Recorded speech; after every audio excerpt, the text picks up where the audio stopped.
This is the Great One Piece Read-Through. This is our second episode covering volumes 7 through 12. My name is Zach.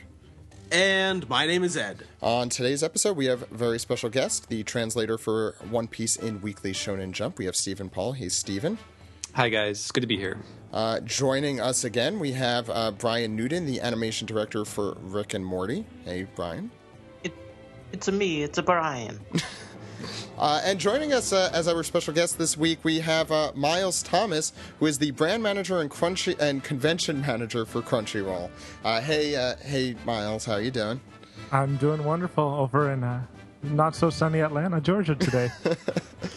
So you're there for MomoCon. So you're That's doing right. You're doing your convention duties there. How's it? How's your experience been at Crunchyroll? You've been doing this for around 8 months. You said, I think. That's right. I've been with Crunchyroll for 2 years doing conventions, but they made me full-time convention manager after a year and a half of, I guess, convincing people to watch anime legally. So, so how's that all been going? It's been wonderful. I mean, a lot of people call Crunchyroll a dream job, and I'm definitely one of them. It's really nice being able to turn my hobby into a career, absolutely, and share that with other people for a living. So. We try and do that too. Just with one show though, we don't have the full reach to do all of them. Not like 40 new shows every 3 months. Exactly. But that doesn't happen to anyone. I doubt it. So we're here to talk about One Piece, and I want to go through your background with it. So how did you first get into it? So my best friend on the internet, like everyone. I don't know about you guys, but I grew up in a time when it was very likely you had an internet best friend in addition to a real best friend. And she would hound me every day to watch One Piece. And I had watched the 4Kids version when I was a kid, and I had kind of been a little apprehensive about it. But I listened to all of her other recommendations. So she told me to watch Gintama, and she said, if you like Gintama, you'll like One Piece. And I went straight into One Piece, barreled through. I think we were at Sabari Archipelago at that point, so I made it all the way to there in just the anime within 50 days. Yeah, you're with me. I think we watched around the same time. Yeah, that's ridiculous. That is. I mean, that was like 10 episodes. It was my life, and then it didn't stop. And then tell me about it. I did a similar thing. It was just, there was a lot less episodes back in 2006. Yeah, and I mean, that's the thing. That's what One Piece does to you. You can't stop. Once you're involved, it doesn't go away very easily. So what was your experience once you caught up? What parts do you, what do you love about it? And where are you with it today? So I am, in short, behind. Just having to watch anime for a living. Not having to, but getting to watch anime for a living means I need to keep up with the simulcasts and all that sort of thing. So I'm about a year and a half behind on One Piece, or a year, something like that. I'm on the current arc of the manga. I've been reading on the Shonen Jump website, and it's pretty good. I love it, and I've been behind because of everything else, but I spent years on Arlong Parks. I was very active over there. I went to Davy Backfights at anime conventions back 2009, 2010, around then. And the good old days. Yeah, it was so much fun. And I've been to a single One Piece podcast panel, and I had a great time, won a prize. Which one? It was Anime Central, you said, right? I think it was Anime Central. Yeah. Cool. I love that con. Probably Anime Central 2010. It was the first year, and I couldn't go because I went to a wedding. That sounds right. 2010. Yeah. Yeah. Yeah, I remember you being at a wedding. I think we went. Yeah, I think we went to like 13 conventions in like 10 months.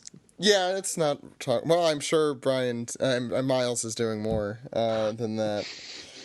Maybe.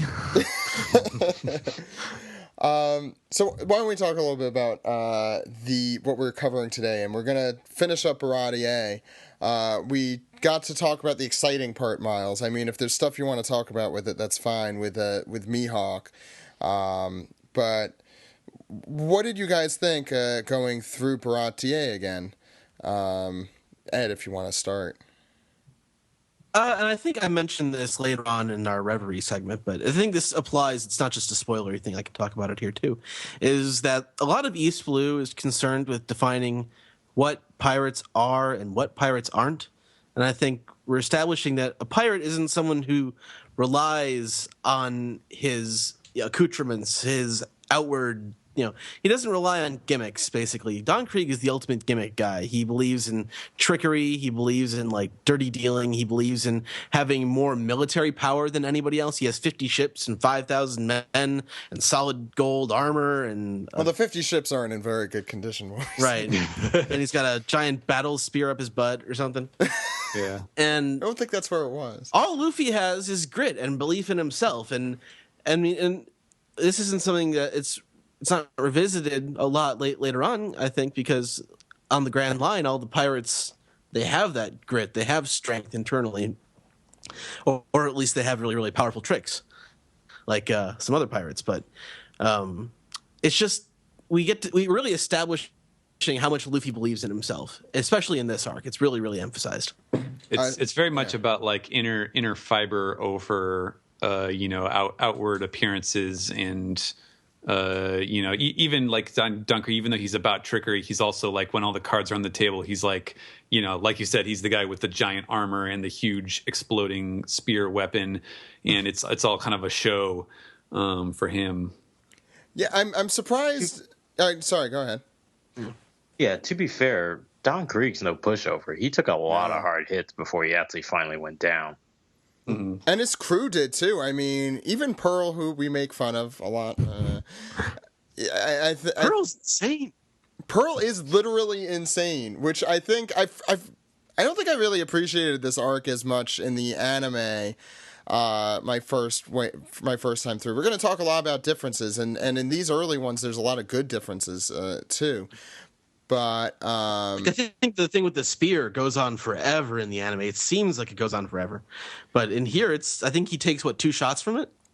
Yeah, I think this stuff, the post Mihawk Baratie stuff goes a lot faster in the manga, and it's just a lot more exciting.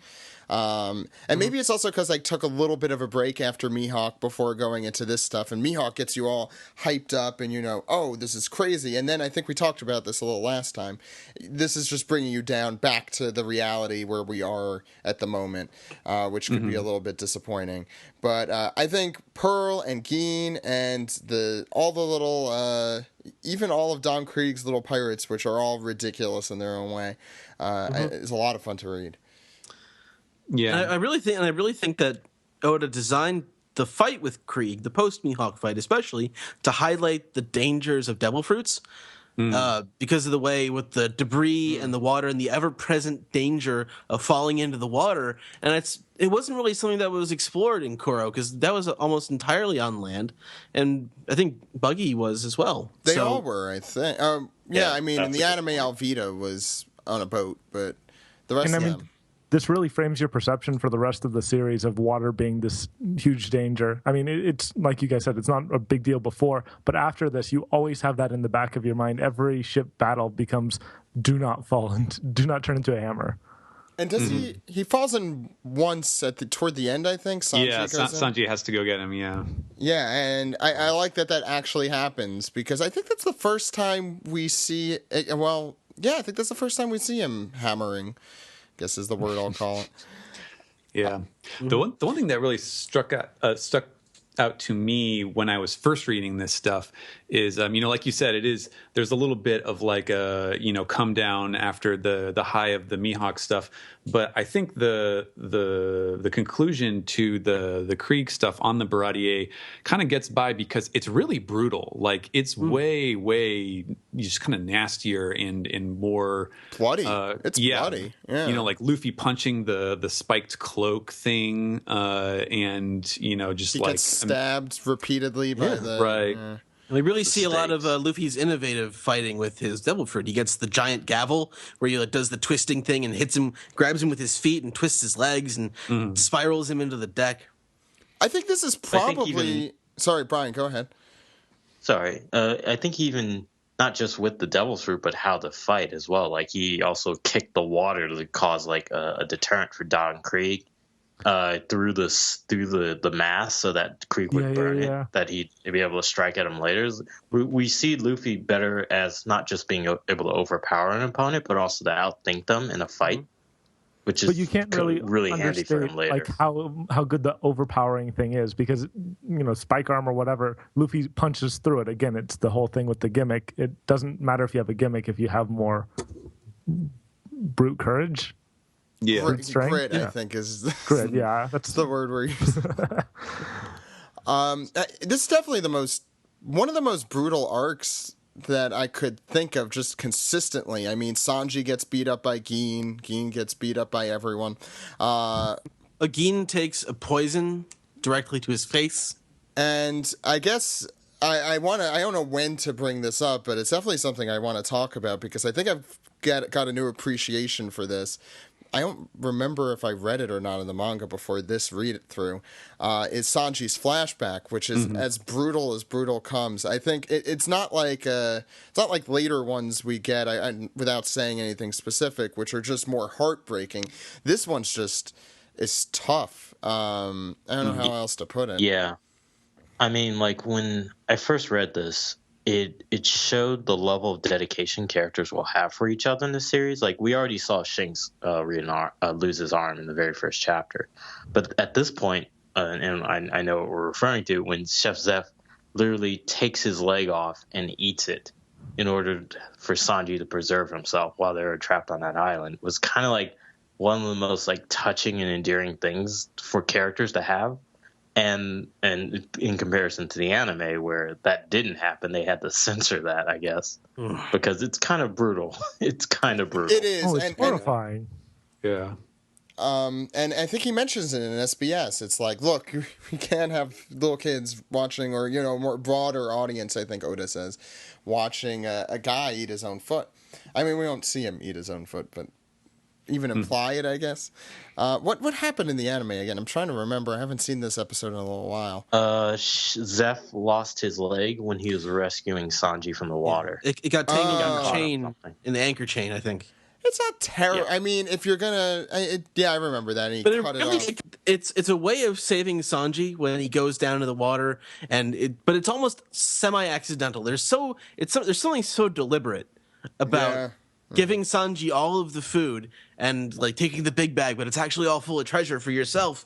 But you realize that you're going to have to hack off your own leg in order to survive. As you said, brutality is the order of the day.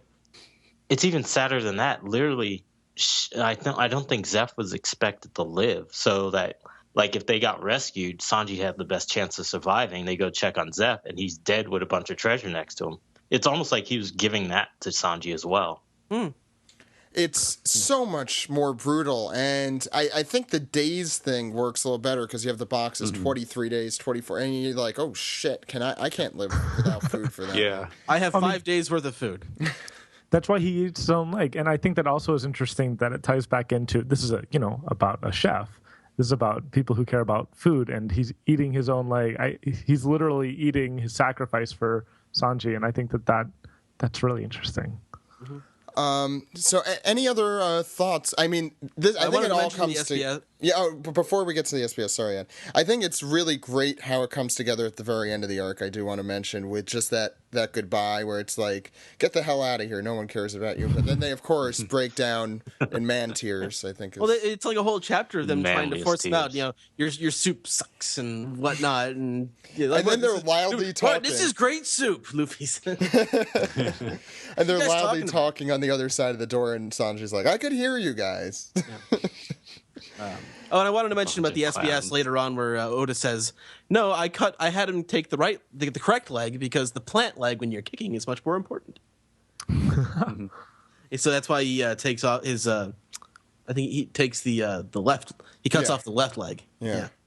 I also really enjoy. I learned something from that. At the end of the arc, it shows the shadow of the 7 warlords of the sea, and I really like coming back to that and seeing those very accurate outlines of When I first watched that, I'm like, this is what they're all going to look like, obviously. Yeah, they're all going to be the same height and gender, and they're all going to wear a coat and have very similar hairstyles. And they're all going to be swordsmen. And they're all going to be. Besides the fact that none of them even looks like Mihawk, so we should have known. No, from the yeah, there beginning. should be like a giant sword, and no, it's not Nope. there. It's like cover art, not final. The thing is, I think. Well, no, I'm not going to get into that. That has nothing to do with this. I just want to mention Geen a little bit, and that I was always surprised that he went back with Krieg afterwards. Was anyone else really surprised by that? Like I think it shows how honorable of a man that Geen is to keep. I have to go all in with this guy. I have to believe in him. Otherwise, what kind of pirate am I? And I think that's part of what goes into Sanji joining Luffy's crew, because he believes that Luffy is the man who'll be able to help him find All Blue. He believes in Luffy, and yeah. Yeah, it just makes Don Krieg more of an asshole. Because like Krieg was loyal. Yeah, Krieg was loyal throughout. He just had the one thing he couldn't do, which was to kill Sanji, who was like the only person in his life who was kind to him. And he was like, Don Krieg, can we spare this one person, please? And Don Krieg, being a man of, uncompromising dickery, he just said, no, we got to slaughter them all. Yeah. And it just shows that Geen is actually a better, I guess, pirate or person than Don Krieg ever will. Is like maybe he'll like take over the Don Krieg pirates going forward. We don't know. We'll see. Yeah. Pirate Armada. And I also have to really respect the fact that this, like, honestly, fairly minor character, like, rereading this passage, I had almost forgotten about him, and he's just such an interesting character who's got a lot going on. I mean, his character arc is almost as important as Sanji's, I think. Yeah, he really. I mean, this is a guy who clearly was not a good guy, and what a crazy roller coaster he goes on in this arc. And it's believable still too. It's not like it's he's redeemed out of nowhere. No, he obviously doesn't end up all that redeemed, but he has this arc where he's really realizing what's important to him, and I don't know. I thought he was pretty exceptional for what at this point is a one-off character. So let's get into, I think, what we're probably itching to talk about this week, and that's the Arlong Arc. But a little bit before that, though, we do get an initial taste of Luffy's artwork. The drawing the merman. Well, my favorite part of that scene is in the anime, which is Sanji's ridiculous laugh, which Ed, you could do perfectly. Let me just... No, it's a little higher pitch, but yeah, it's basically that. It's just the 3 laugh. And you never hear Sanji make that laugh again, and it doesn't. But it's one of my favorite scenes, and I think, it's just hilarious. And Sanji smoking in his flashback. Now I am a man. The 10-year-old Sanji. Oh my god, I forgot about that. It's a good reason that wasn't in the anime. Yes, I just want to make sure I mentioned it because I found it ridiculous and. Yeah. But it's such a good character point though. Like Oda's the best with character quirks, and that was one I was like, oh, that actually makes a lot of sense. Yeah, I mean. Also, I think it makes sense with Oda, being a big smoker. I think he's not going to be. It's in line with his SBS from later on in like volume 10 or 11 about the kid asks, "Aren't Zoro, Sanji, and Nami a little too young to be drinking?" And he says, "Yes, they are." So let's talk about Arlong, and there are so many fun things to talk about with this. I don't even it's hard to know where to begin. I mean, first off, we left last time seeing Nami take the boat, and then Zoro and Usopp following, and with Johnny following after them. And what did you guys think of? I guess we should start just with the beginning of coming to Arlong Park. I think it was really smart to have Usopp be kind of the guy who is on the ground, like running around. He's the one who first meets Nojiko and the kid, and I think it works as a really good. Usopp is like the audience surrogate type guy. He's the everyman, and I think it really helps to have that entrance to just the concept of fishmen, because everything, like every show of strength or whatever, he's just like freaking out because it's so much more extreme than a normal human's abilities. That I think that was actually a really good way to build up the dreads, especially since we don't even aside from seeing Arlong, the characters don't actually go to Arlong Park for a little while, and so you kind of get to build up this sense of dread about it. Actually, the first thing we see about Arlong Park is Nojiko scaring a small child away from it. Yeah, And that comes back later on. It's actually a really, it's kind of a throwaway at the beginning of it, but when it comes back around during the party at the end or at the very end of the arc, it means a lot. Well, we also see Usopp's both sides of him, his cowardly side and his when he stands up. I think at the beginning of Volume 9, he's like, I got to do something. I just can't watch this going on. So the Usopp on the ground stuff, I think, is great because you might be annoyed. I think a lot of people, when they first see Usopp, it's like, this is an annoying, whiny, scared guy all the time, but he really has his moments. Brian, you were going to... Oh, it was Nami who scared the kid away, not Nojiko. Oh, right. Yeah, you're right. Yeah, because Nami at that point is known as the witch, the witch of the Cocoa Village. And we also, I love you kind of know Nami's not really completely a bad guy. Did any of you guys get tricked at any point originally reading or watching? No. No. I saw the opening song. I know what it is. I think I got fooled a little bit, especially with the wow.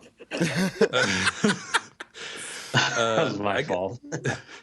I got fooled a little bit just with the the stabbing scene with Usopp, because I think that was really, really, really well done. Yeah. I forgot about it. Reading again, I'm like, wait, how does I know this isn't what happens, but how does this get?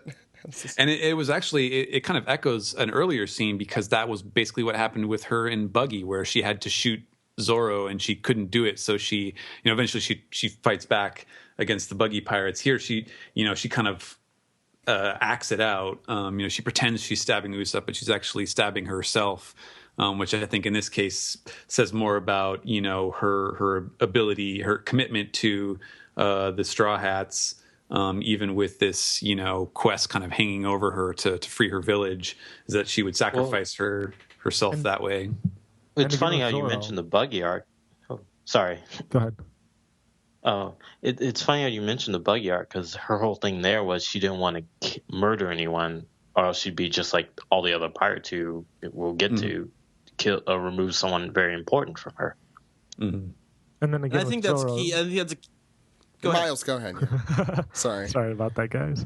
Again, with Zoro, she's not willing to watch him or to drown him. She's, put him away in jail, and they'll get him later. And it's that same kind of, there's some kind of allegiance going on there just under the surface, and enough that Arlong should be able to see it. But I definitely did as a viewer.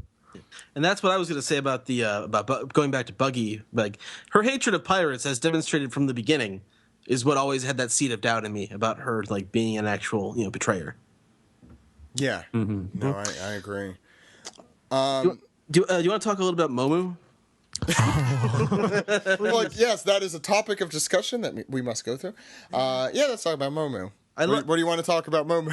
It's just the establishing, even more so, because this is before we get the entire explanation about the calm belts that we get in Loguetown, that there are these gigantic monsters, like the ones we saw in Chapter 1, that are going to be a semi-regular part of the series, and it widens the world. And when fishmen are introduced, and the existence of mermaids and mermen are introduced, like as a real thing, it makes the world that much bigger, and you realize how small of a pond East Blue is, and why Arlong might come there to dominate it. I also think it's really good to contextualize all the other fishmen, just because we have Momu, who's so weird. Like, the design is so bizarre, and it kind of makes, like, Arlong and everyone else seem a little more normal in comparison. And I think that's good to make them more humanist characters. I thought Hachi was probably the most, I don't want to say human, but fisherman. But yeah, I think he was definitely the most quirky and fun of the, and kind of drawn out of the fisherman pirate, not fisherman, Arlong pirates at this point. Momo's thing to go on what I was saying about Usopp, to him, like, the fishmen are just these objects of terror, and they're this dominating force. But then you have Luffy and Sanji, who are coming up to the island on this little boat, and then you have this giant monster, and they're just beating the crap out of him. It's like, here come the cavalry. The big guns are coming to help sort things out. Yeah. That's probably one of my favorite running gags as well. Just the beating up Momu and Sanji tricking him into, oh, it's fine, here's some food. No, I'll kill you. I'll kick you twice. I'll kick you twice. No, the best was Sanji justifying the second kick. He was like, he was trying to eat me. Go ahead. It's also good for showing how powerful Arlong is, because Momu was destroyed by the Straw Hats already, and Arlong says, what do you think you're doing? And he just goes back and I guess I'll have to fight again, even though I know I'm going to get beat up. Yep. Yeah.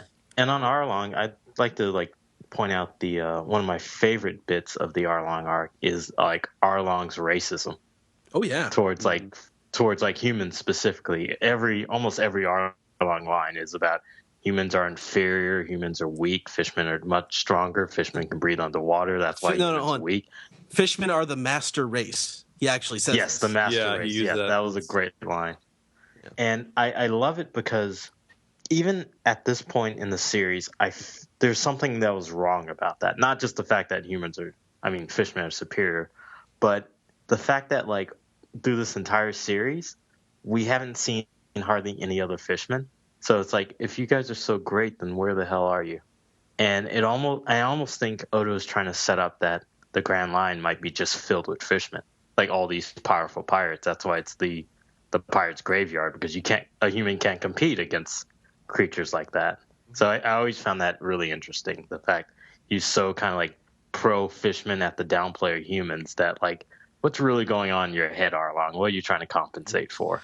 And it also makes him feel like that he can completely exploit humans for monetary gain. And that's basically his entire thing about going to the East Blue and getting the Marines, the Navy, under his thumb. He has Nezumi is a loyal customer, as they say. And when Pudding comes in, because someone got a message out to the Grand Line to Navy HQ, he wrecks them, basically. Takes them all the way down. And that's a Commodore. That's a much higher rank. Although he definitely knows how the world works, and he's I'm going to exploit this to its benefit. I'll find the corrupt Marines, and I'll sink the ones who don't agree with me. Yep. Mm-hmm. And it's kind of we have an article on the site about this too, but it's that established kind of Yakuza kind of thing, where you've kind of infiltrated everything, and you've been there, and you're established, and you've been there. It's creepy, and I think one of the underlying things in this arc is just how could you be so evil and no one give a shit? Mm-hmm. We see people trying to give a shit and failing because he's relatively powerful, I think, is at least through this point.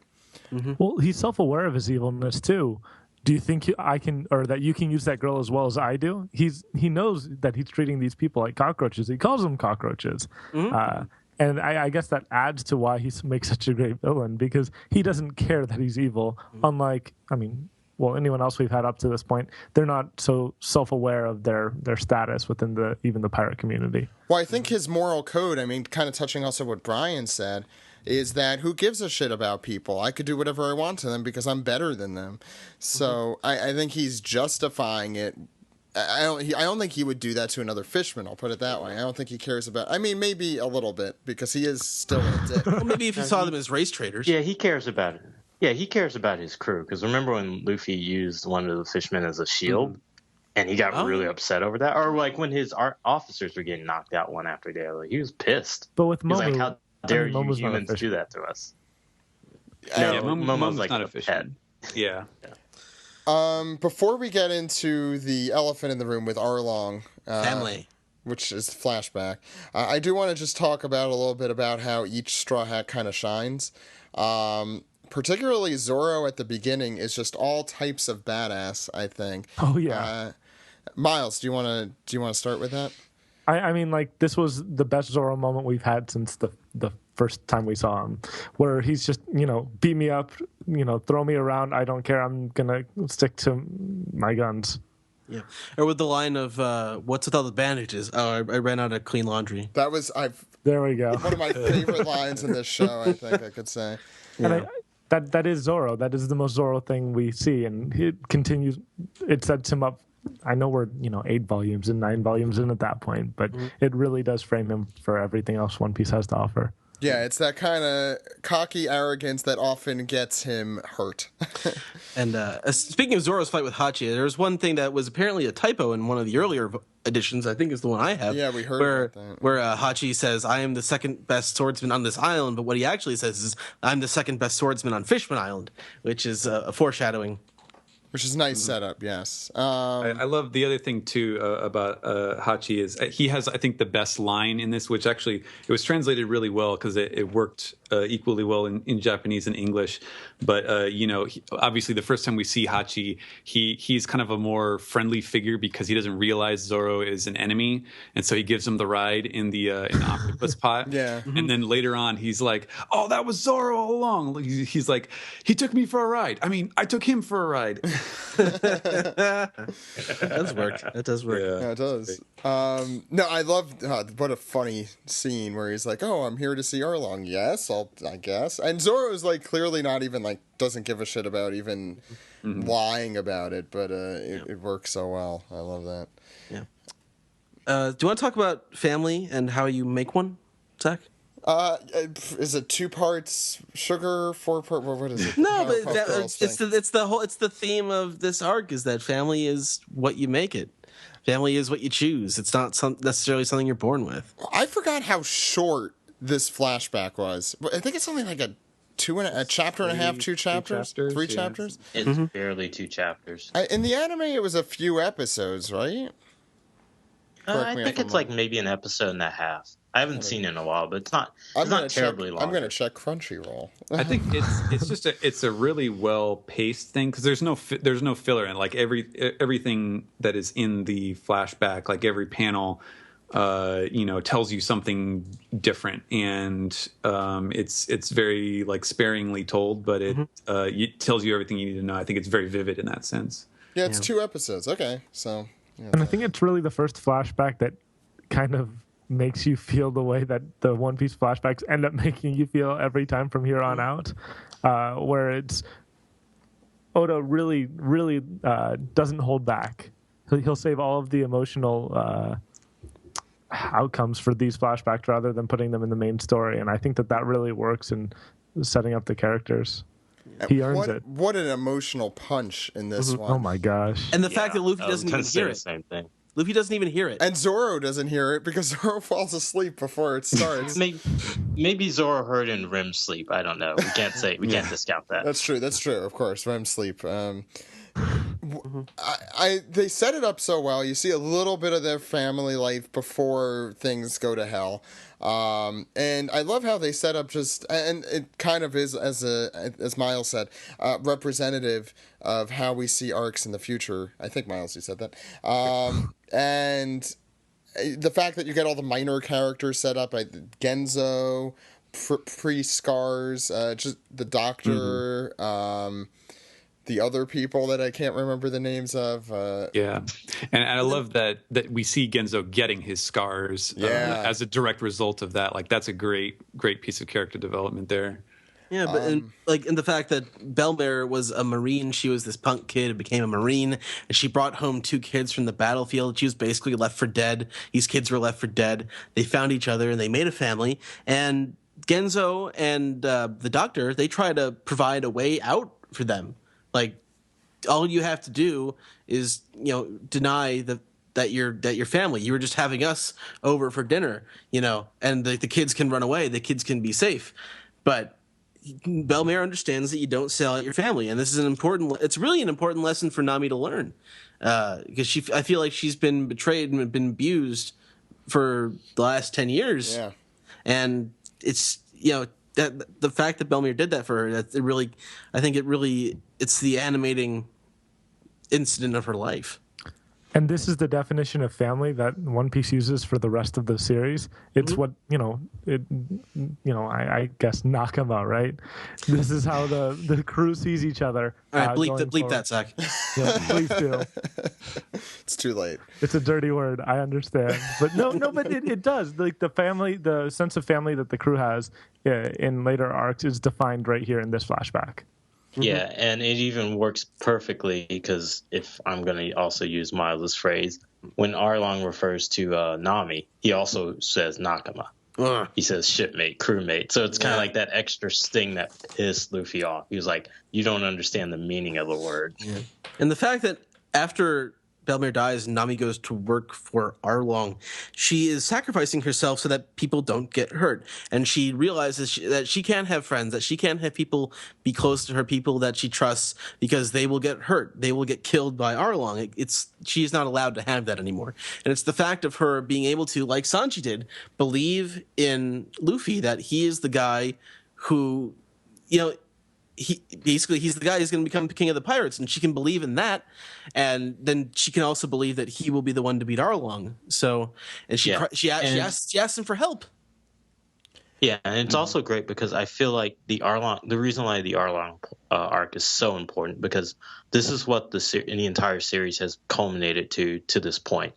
Like watching Luffy take down Buggy, Kuro, Krieg is just like him proving himself that he's superior, and like Arlong is the first threat they have from the Grand Line, so that's really important for Luffy and company. I still don't believe that Luffy's more powerful than Arlong during this arc.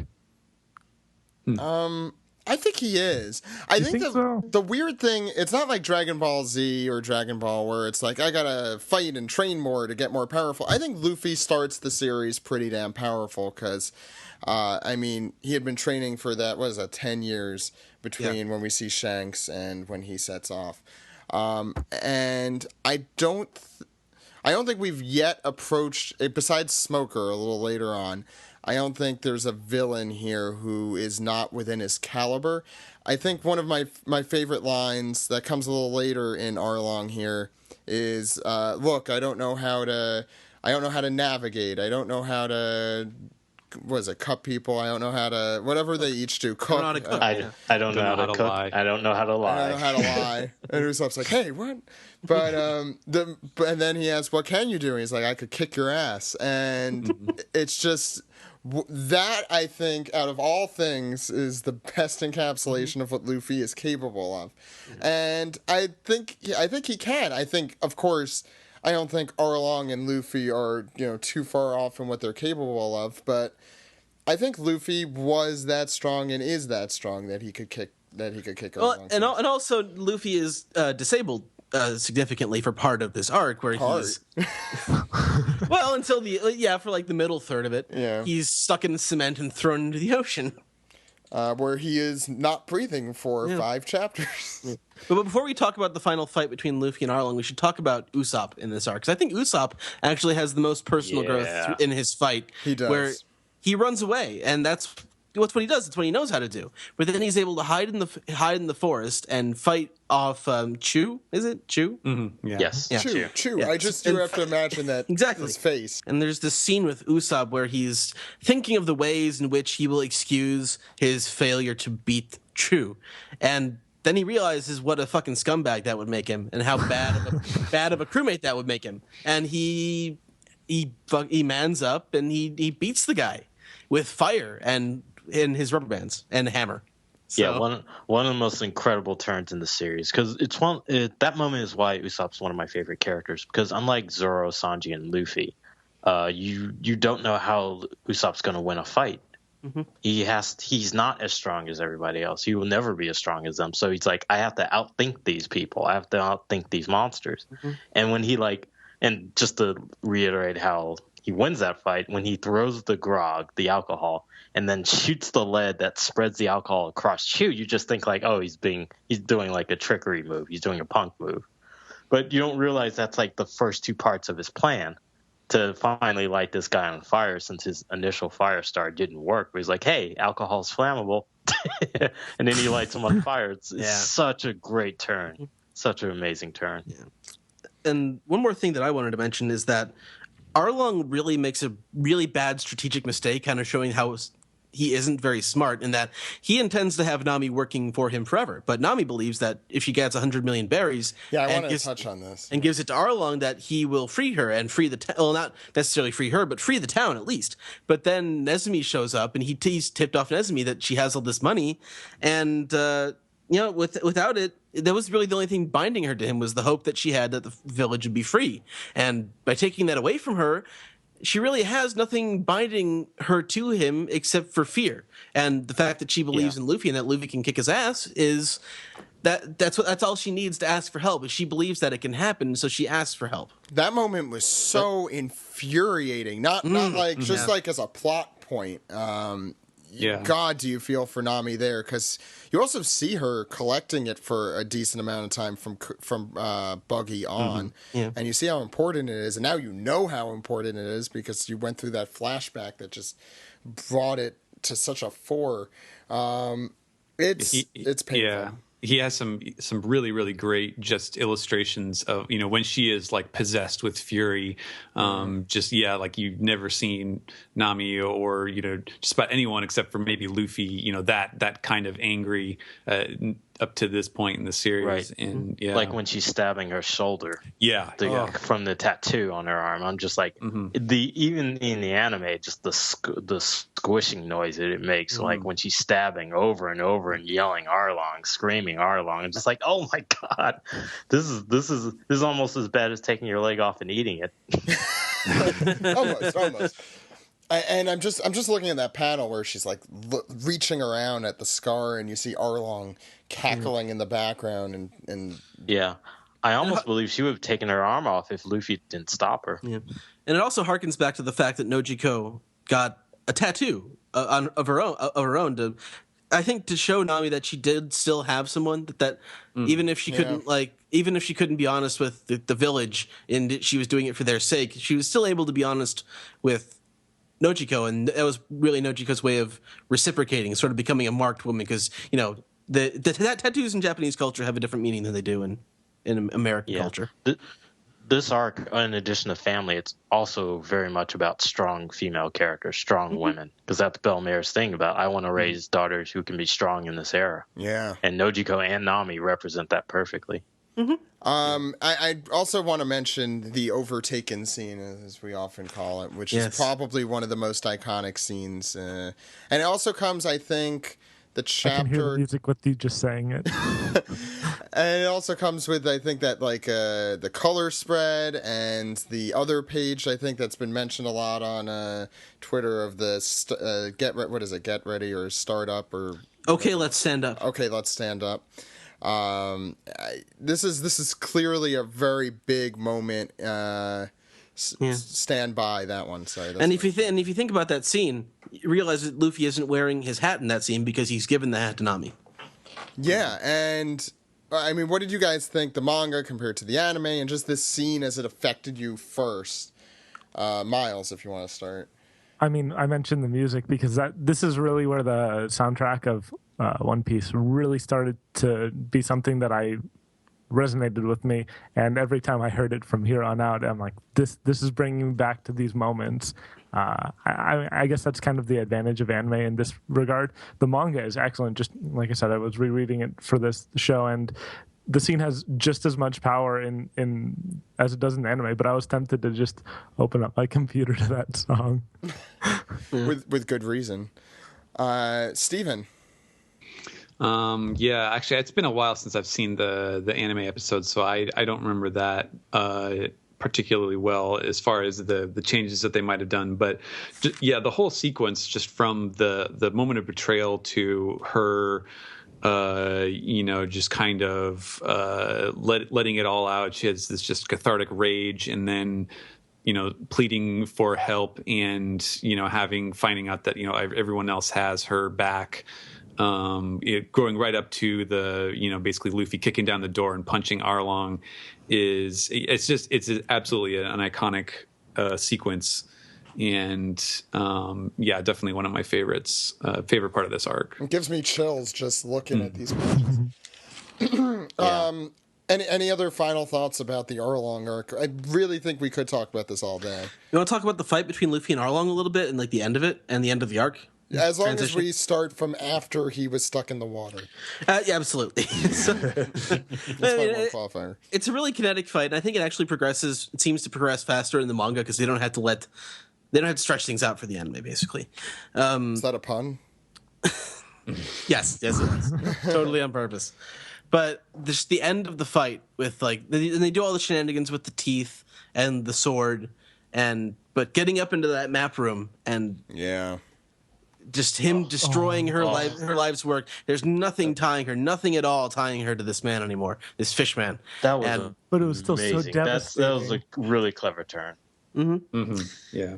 And just destroying the symbol of her toil, her servitude, but also destroying Arlong Park too. Yeah, for all of the citizens, and not just. It's like doing that for everybody was like the giant version of destroying the map room. Only Nami knew what that meant, but destroying Arlong Park destroys the idea that he is going to oppress you. He's going to be dominating you from now on.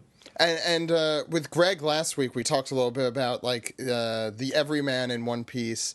All the little background characters, essentially. And I think Arlong Park does an exceptionally good job with that, because they're all ready to go in. They're literally marched, the entire village marches to Arlong Park ready to try and kick his ass with no chance whatsoever. I think that just really shows a lot of gumption from that entire town. It's a really cool scene, or set of scenes.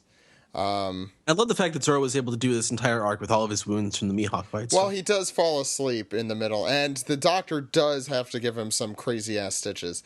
Yeah. He does not look good. It's shocking how he survived all of that. And I love how it all wraps up at the end. You get the windmill explanation, which Luffy was very obsessed with. Obviously, he uses that as one of his moves. I love that. I love that reveal. And it's a really sort of a tacit acknowledgement that Genzo is a lot like Nami's father, because you get pinwheel plus tangerine equals tattoo, and it's the mother and the father. Yeah, it's a really, really well drawn character arc, probably one of the best in such a short period of time. I think it's like 2 volumes, 2.5. Yeah. They do a great job with it. Just want to mention one of my favorite lines here from right before, I think, the end of the Luffy Arlong fight, where Zoro says, "If you die, I'll kill you."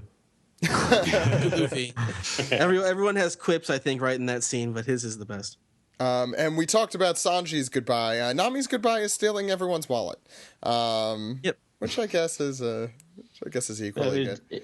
It's great, because not only are they cursing her out as she's sailing, but they're also saying, "Come back soon. We miss you. Thanks for saving us. Can I have my wallet back?" Yeah, and it's a great. I guess you'll need a photo ID. Yeah, it's a great way to just in one little scene, like one page, to point out okay, so Nami doesn't need to raise 100 million berries anymore, but she's still Nami. She's still the thief. Yeah. That's her character. That's in her nature. Just because the quest is over. Mm-hmm. I like the fact that as that ends, we see how Nezumi's grudge against Luffy really does kind of explain his bounty. Why it's so high. Yeah. Mm-hmm. I love that part. But also, I want to mention the increasing use of double page spreads as we know them now really started in the Arlong Arc too. But interesting note. Yeah.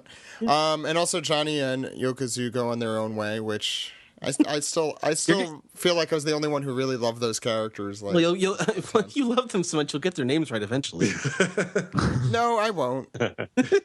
I can't pronounce things. We know that. Yes, why don't we Yokazu? Sorry. Don't judge me, Ed. Why don't we talk about the info dump that is right after Arlong and in through Loguetown, which is all basically its own info Navy dump. Headquarters. We get to see Navy headquarters for the first time, and John Giant and Vice Admiral John Giant. He's a vice admiral? Yeah. Okay. Yes, he is. Commander Luffy's brand first wanted new poster. Luffy's first wanted poster with Usopp in it, in the background there. I should point out that Shanks. if you started reading the manga in Japanese, this was actually the first point where you actually realized that Luffy's name was spelled Luffy, because it doesn't appear written in English at any point before then. So this was when I was first reading it in Japanese, this is where I was like, oh, it's Buggy the Clown, not Boggy, and Luffy, it's not Roofy, it's Luffy with an L. Wow. Mm-hmm. Wow. I didn't realize it was this late that you find that out. he's a lot bigger into the English, putting English in random places, or I should say English in random places. I always wondered about one thing, like in that same chapter where Nami gets the news coup and she's haggling with the news coup, but that's beside the point. And Usopp gets Tabasco in his eyes, always a good gag. But there's a coup d'état in Vera. Where the hell is Vera? We don't find out, but I think it's important, and we'll talk a little bit more about this in the spoilers in the Reverie segment. But I think it's important to the person who shows up. That's all I'll say. I think it's just kind of a hint that person's involvement might be what it is. Wow, I can't be more general than this was. And they talk about the fact that the Navy is justice. But what is justice? That's a question for another day. Thank you, Ed. So we head to Loguetown, or as Viz calls it. No. Yes, Roguetown. Thank you, Ed. Loguetown, just for an explanation, is the beginning and the end. It's a log, epilogue, prologue. Log pose. Log pose. Wait, no, that's spelled... I thought that's spelled L-O-G. Is that also spelled L-O-G-U-E? No, it's spelled L-O-G, but I think it has the same, base meaning. Yeah. This is an audio format anyway. We can go with that kind of joke. Yeah, it is too bad that Viz. I think they assumed, and I can't necessarily blame them, that Loguetown, that it was English basically, because that is the kind of mistake that you do see from time to time with anime and manga. But that was a little bit unfortunate because it definitely is there for a reason. It was Loguetown. Mm-hmm. And do you guys want to talk about it? Because this is one of my favorite arcs, definitely. You want to talk about Shanks and Mihawk? We get our little first decks of the world. Oh, yeah, no. Right. That's true. When Luffy gets his poster. Mm-hmm. So we see that Whoop Slap is not happy, and Mayor Whoop Slap is not happy that a famous pirate has come from his town. And everyone else is never happy about anything. Yeah. I don't mean to spoil things, but yeah, Shanks is happy. But he actually mentioned something really relevant. The mayor does when Nojiko says, "Oh, he's following his dream," and then Mayor Whoop Slap says, "His dream or his destiny?" Yeah, I was a little surprised by that line. That's like a little optimistic. That's Makino, right? Makino, yeah. Yeah. Okay. But yeah, we get to see Shanks, albeit in silhouette, and his crew, albeit in shadow. And we get to kind of see that relationship between Mihawk and Shanks, which I think was expounded upon a little bit more in the anime. I mean, we get in that last panel where they're like, "Hey, you want some grog?" I'm sorry, there's still pirate language here. No. Yeah. But it's a really cool thing to see because we don't see Shanks in the present day up until that point. If you think about it, this is the first time we're seeing that. Mm-hmm. And by present day, I mean at this point. Zach, I have a question. And you have the digital. You've had the digital versions of these volumes. Yeah, I'm looking at it right now. There's obviously a lot of color pages, like maybe one color page per chapter, in a lot of these like earlier chapters. They're not colored here. They're shaded. Damn. Yeah, I know. That would be a great incentive. You should tell someone, Steven, over there. But I'm sure they exist, and I'm sure they have them. Shueisha is just saving them for their deluxe edition 20 years in the future. Yeah, I think that's the Kanzenban. Yeah. I think they did put them in the log collections, which were like giant Jump, the Jump magazine size things. Yeah. But I don't know if they even still do those. Those are printed on semi-shitty paper, though. Yeah. I think they stopped doing that pretty recent, like Marineford-ish. All right, so why don't we talk about Loguetown, because I'm scratching at the bit to talk about it. What did you guys... What? Mixing metaphor? Yeah. Yeah, I do that. I do that, and I mispronounce things. What did you guys think of this arc when you first read through it? What did you pick up? What did you notice? I was surprised how important this arc was to the rest of the series. Like the introduction of Smoker, Captain Smoker, and then Buggy and Alvida's return, which I did not see coming, because this is the first time in the series we have the cover stories playing back into the main story. Mm-hmm. And we discover like what happened to Alvida, and like we discovered who this mysterious woman was. And it was Alvida. She lost all that weight, but you can't tell. All she did was lose freckles after she ate a devil fruit. and when the weather turns bad, someone else shows up who's very important to the series, which we find out later. And it also introduces my future fiance Tashigi Congratulations, by the way. Yeah, thank you. I do love the way that they did the Alvida point, because it's a bit of dramatic irony, because if you've been reading and you saw the cover page story, it's Alvida, but no one else in the story knows it. None of the Straw Hats know that it's Alvida, and even Luffy doesn't know it's Alvida, which is a great kind of little foreshadow thing. Actually, it isn't clear that it's Alvida. Like, she never says her name. Buggy doesn't know who she is. Yeah, I didn't think they ever revealed that. Really? Yeah, you can pick it up through context. I didn't know until she actually said, "I'm Alvida." I was like, "Oh, that's you." Yeah. That one got me. I have to go back and look at the actual cover story to see, but maybe it's just because I've known for so long that my mind just overrode it. Yeah, that's what happened with me too. Mm-hmm. And I mean, we also, since we're speaking of cover stories, we have the stuff the beginning, I think, of the Kobe Helmeppo one here as well, which I think we'll probably talk more about next time, because I think it finishes up next time. Yeah, it's still going on at the end of volume 12. Yeah. And I just wanted to talk about like Zoro getting. Well, also, there's that incredible piece of art.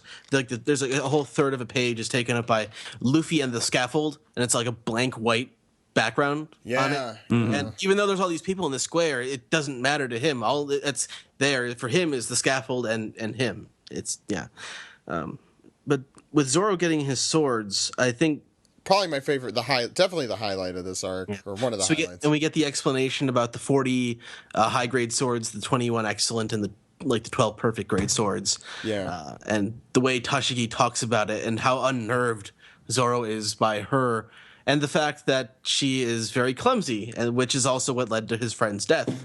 Yeah, I didn't really think about it. I often wonder if Tashigi is just Kuina kidnapped by something or other, and because we don't. I'm with you, Ed. I think maybe she hit her head and got amnesia. I was gonna say that. Falling down the stairs is a pretty weak story. Like, I don't know if anyone can really buy that. Like, she just got abducted or something. Well, no, but they show her corpse. No, they show her corpse in the anime, but not in the manga. No, they showed it in the manga with the thing covering her head. I'm almost positive. You didn't see the face. Oh, you're right. You didn't see the face. Right. It could have been a body double. I'm sorry, Steven. I love the stuff with the Katetsu the Third, where he throws it in the air, and sticks out his arm, and then it just pierces through the floor when it doesn't hit him, and you're like, shit, that really would have cut his arm off. Yeah. I wonder who wields the first and second generation Katetsu. Well, they're both dead, so we don't have to worry about it. That's how Ipponmatsu says. We don't not necessarily trust what Ipponmatsu says. I have a theory on who wields the first Katetsu, but I have to save it for another podcast. Whoa. Okay. I've mentioned it on the normal One Piece podcast before, so if you go back, I don't remember. I could say it. Okay, I'll tell you guys after. Okay. The idea that the sword chooses the wielder. It's a powerful concept, and Ipponmatsu looks into Zoro's eyes, and he's seen Tashigi before. Tashigi comes to his job all the time, but when he looks Zoro in the eye, he says, "That's a real swordsman." Yet he hasn't seen one in a long time. We also meet Smoker, as we've touched upon, who is a badass, but yet loving pants with ice cream eating abilities character. What did you guys think seeing him for the first time and seeing him again?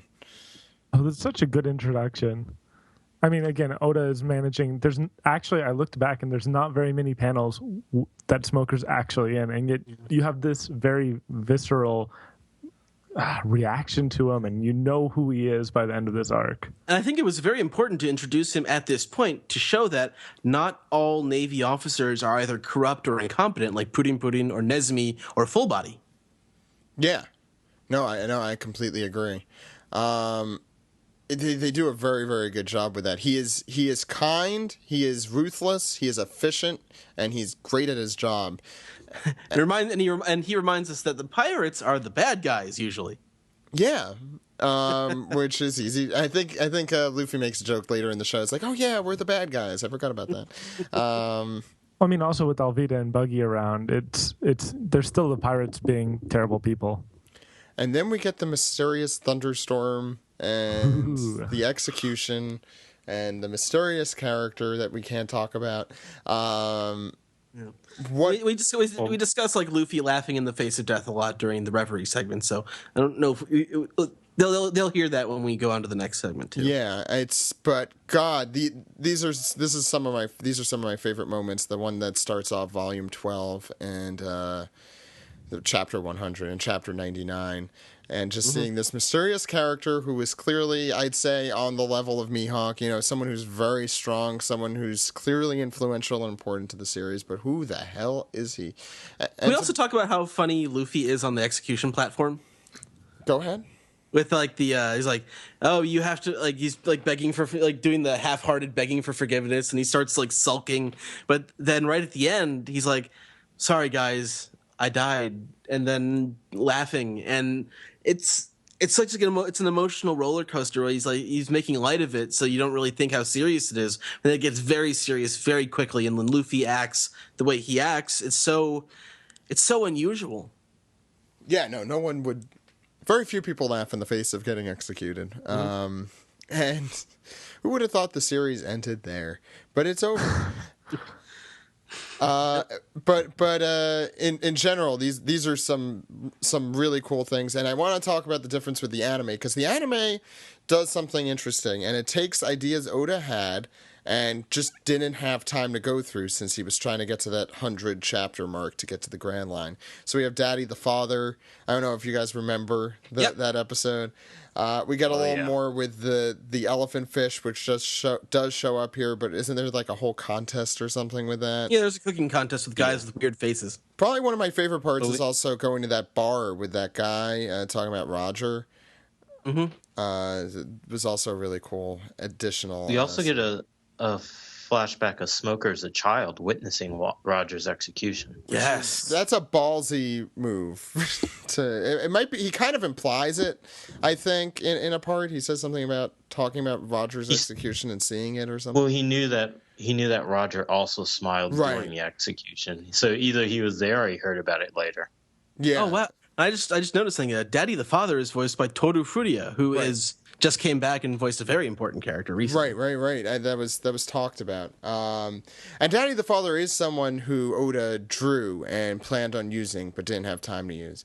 Yeah. So I think those are all really cool facts. I actually didn't realize it explained how Usopp got his name. Sorry. No, I didn't either, Miles. It didn't feel like it when I was watching it, and then I was reading it here, and I didn't even realize it was missing from the manga until you just brought it up. It felt so in line with what Oda was doing at that point.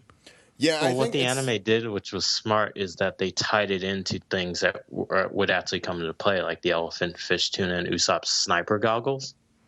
So that's why it feels like it flows in naturally. But like I read all the manga first, so I instantly was like, wait, I don't remember this character. Yeah, the sniper goggles were mentioned in SBS much later on, I think. I'm way ahead. I'm sorry, not way ahead. I'm a few volumes ahead.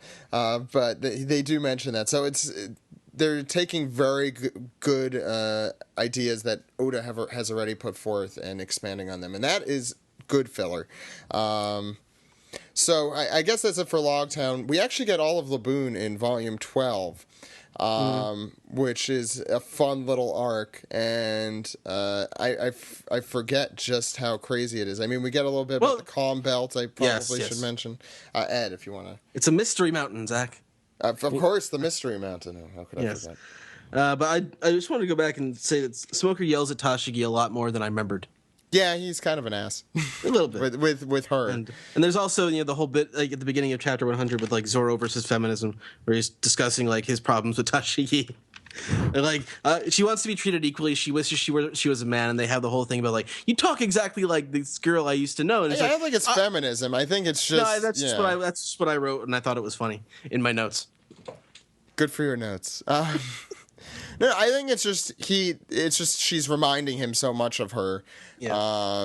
And I think Zoro finds just that line of reasoning ridiculous. I think it's kind of obvious. And they're actually one of my favorite kind of couples, quote unquote, in One Piece, because Zoro's acting like an immature boy.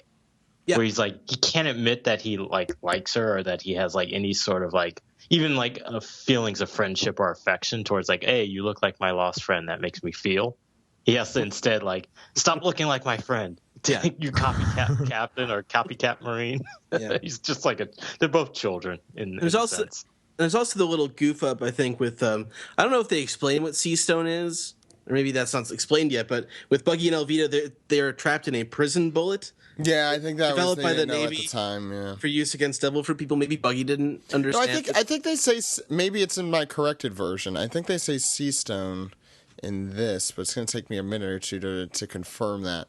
It's right at the beginning. It's like the first pages of. He says, "Yeah, prison bullet." You're right. Okay. Maybe it wasn't supposed to be explained yet. Sorry. No. I prison bullet. It probably meant Sea Stone. Is maybe Oda didn't realize at the time, or Viz didn't realize at the time. Yeah. But it controls Devil Fruit users, so there's a way to do that, and that's important. Yeah, and it's called Sea Stone in the future, just so you guys know. Yeah. Or Sea Prism Stone, I think is the other term for it. But yeah, why don't we talk a little bit about we finally get to the Grand Line. We get that nice scene where everyone announces what they're going to be, what they're going to do. I love that scene with the barrel of beer or whatever is in there.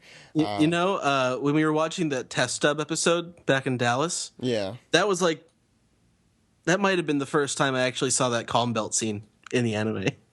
Yeah, because they throw that in a bunch of filler, unfortunately. And there's some very important stuff there, because Nami goes through this whole expositional monologue, about how everything works, and the calm belt works, and the Grand Line works, and it's and you have to read it twice.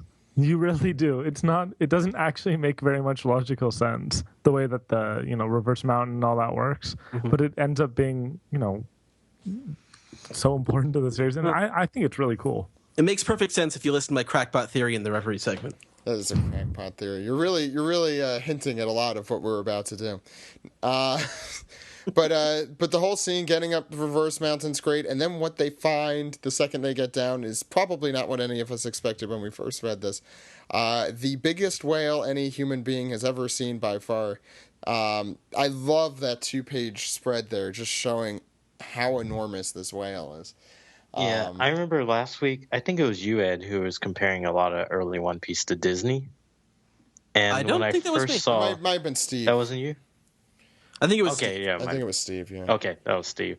So it's funny how I see Laboon and instantly I thought like Monstro the Whale from Pinocchio. Yeah. He's very Disney-ish, but Laboon's a great character, and I never expected the first thing to happen is that they get eaten by a giant whale once Luffy punches him in the eye. Definitely a hallucination. Definitely a hallucination. And it's great because the entire crew, except for Luffy, ends up inside his stomach, which happens to be adorned by everything Crocus did there. Sky, an island made of. Yeah. This is a whale with a scaffold and a secret exit. And one of the best gags ever, especially in the anime with Crocus. Don't point that cannon. Someone's gonna get killed. Oh yeah? It's like me. That's another one of my favorite gags. So good. And Luffy, Yeah, go ahead. Sorry. Timing is critical, and even though like the manga did an okay job like expressing like the crew's frustration with this weird old man, but the timing in the anime and just like the reuse of animation and with the music is just like one of the best things I've ever seen in any series. I think it was the first time I really laughed out loud in One Piece. And not Luffy, like LOL, but actually laughing out loud. Yeah. Go ahead. So the crew gets swallowed, but Luffy's on top of the whale. He's about to, he's going to die, basically. He's a Devil Fruit user. And there's a trap door in a whale? Come on. And you find out Crocus is actually giving morphine, some sort of sedative. I don't know why I thought morphine is the first thing. A sedative to Laboon, who is trying to, and you get this whole great background on Laboon, a whale, as the first thing you see in the Grand Line, which I would have never expected, and how he's trying to find a crew that probably is dead at this point, or is long gone at least. And it's something I just had a thought. Sorry, Zach. Yeah, go. You when you say like this we never expected to see this in the Grand Line, only through hindsight after reading One Piece for so long, do I think, of course, this is what you see in the Grand Line, because Oda perfectly accentuates the badassness and the like awesome seriousness of like the pirates' graveyard being the Grand Line with just something that's ridiculous every time he does it. He Good always point, sets you up for like, oh, this is going to be like dramatic and awesome and bigger than you've ever seen, and then like, okay, a giant whale. Well, it is bigger than you've ever Every seen. time. I mean, it's right after you see It that is. big spread on the calm line of all the terrible sea monsters, and then you go from Yeah, that and to those things are Laboon, freaky.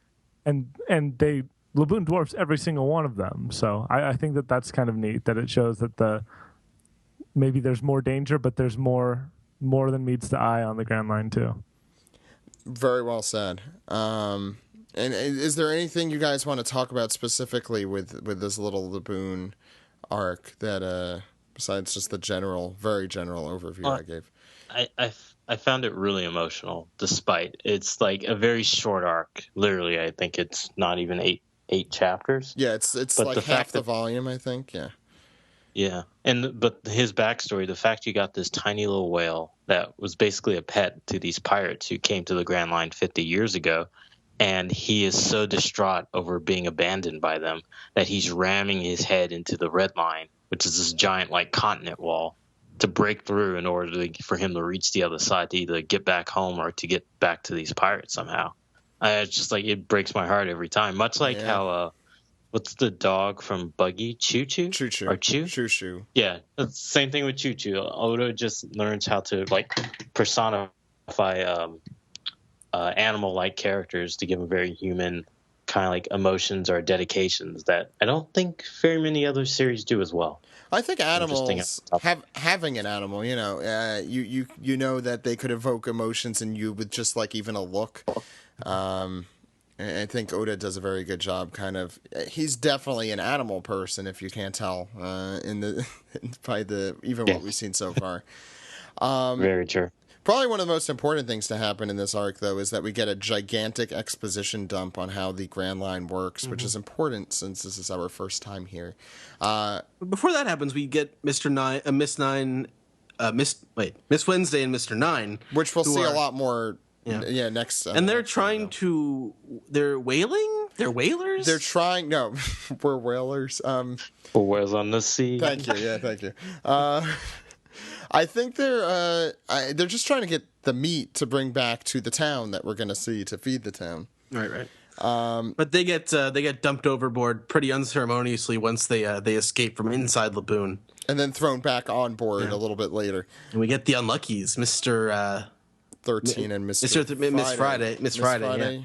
Yeah, the sea otter and the vulture who are dropping bombs on failed agents. What? Well, we'll That's find out next time. Yeah. for next time. Yeah. But just this last thing, I guess, until we wrap things up here.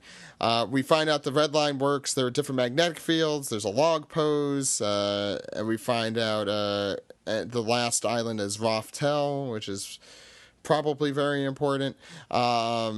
Not probably, definitely. I think you could gather that by this point. This is kind of setting up things to come for a long time. We can't really discuss this without spoiling, so that's the next segment. Yeah.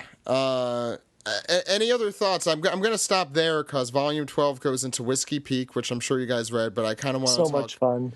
Which is so much fun. But I want to talk about that more next time because the bulk of it is in Volume 13. One more thing. Leaving Laboon. I talk about this in the next segment, but I can talk about this without being spoilery, and I really want to mention it more than once. Because I love Luffy's heart. Luffy has massive heart. He's empathetic with animals. He sees the pain that Laboon is in, the pain of separation, like the losing hope, like the sort of the hopelessness of his situation. He's going to ram his head into the thing until he dies. So Luffy gets up there and he sticks the mast of the ship. He breaks the mast of the ship. Yeah, which Usopp... I love Usopp's reaction there. It's like, what's happening here? Yeah, is that the mast of our ship? Anyway, he stuffs it into his head and he fights Laboon, and he declares it a draw. And we're gonna have to complete this at a later time. I'm gonna paint my flag on your face so you can't ram it into the red line anymore. And he's helped this whale. Somebody's given the whale a new purpose. He's given him something new to hope for. And I also didn't notice the giant bandages over where he stuck the mast, and where he later puts the terrible drawing of his Jolly Roger. Terrible. Yeah, but Beautiful. It just shows like how well Luffy really understands people, and like his emotional intelligence is so high. And this comes back all the time throughout the series, but Luffy really understands people. Yeah, and he really shows it here. But think about how animals. much the Mary gets in this arc. Yeah, like the second they get into the Grand Line, it just all of a sudden destroyed the. Luffy's sitting spot is removed by Laboon, and Luffy removes the mask. Like, this ship's gone through a lot in just like 5 chapters. Yeah, the ever-present and metal what we'll plating. see is that damage. Yeah, that damage maintains, which is also fun. That Oda keeps track of all those things. Yeah, I mean, it's a ship. It doesn't have magical Zenzubines or whatever. No, it's really cool to see. So, I guess final thoughts on the end of East Blue, Miles, if you have any. That you want to, any lingering thoughts? So, I mean, I said that I was very resistant to get into One Piece originally when my friend was trying to force it upon me.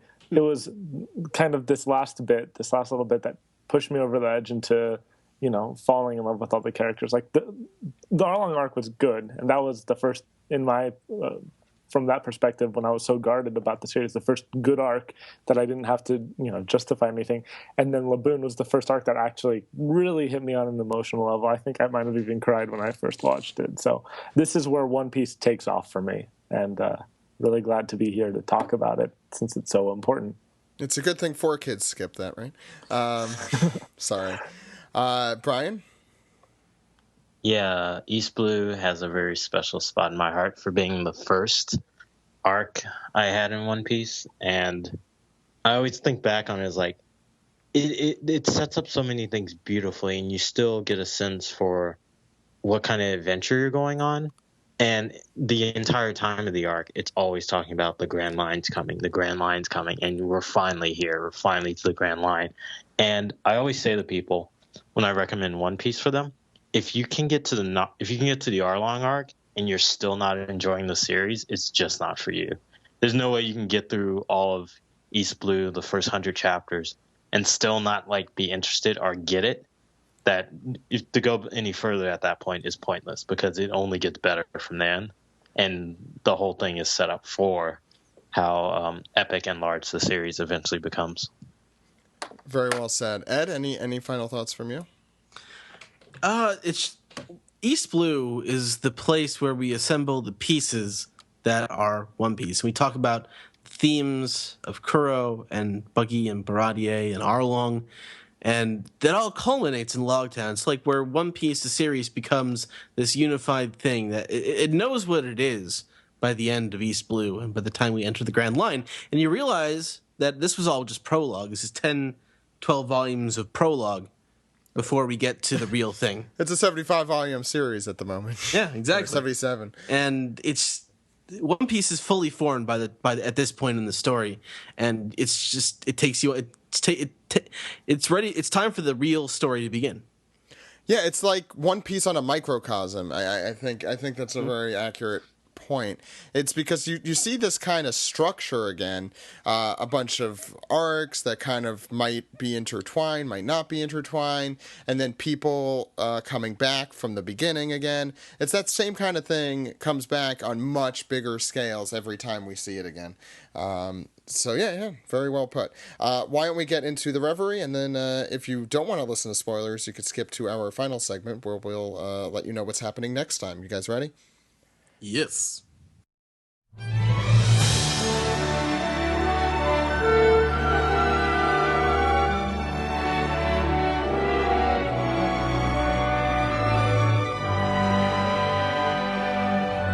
This is the Reverie, in which we have our experts come together and see how things look in retrospect. So this will be a little bit more spoilery than our regular segment. So if you haven't read most or all of One Piece up to this point, you may want to skip ahead to the ending.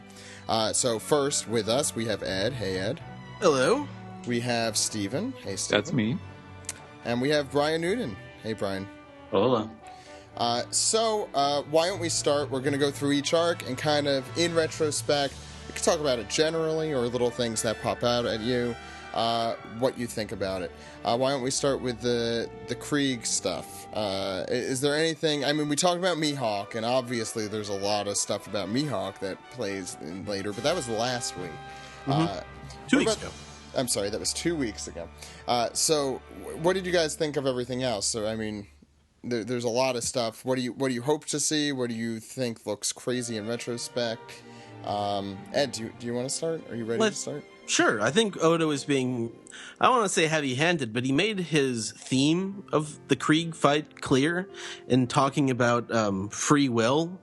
And that also has to do with Sanji, but I think the Krieg element was sort of the fact that pirates can't rely on, outside things. The outside, the accoutrements are sort of a mask for people who are weak on the inside. And so he's been foreshadowing that a lot, that the thing that you need to believe in is yourself.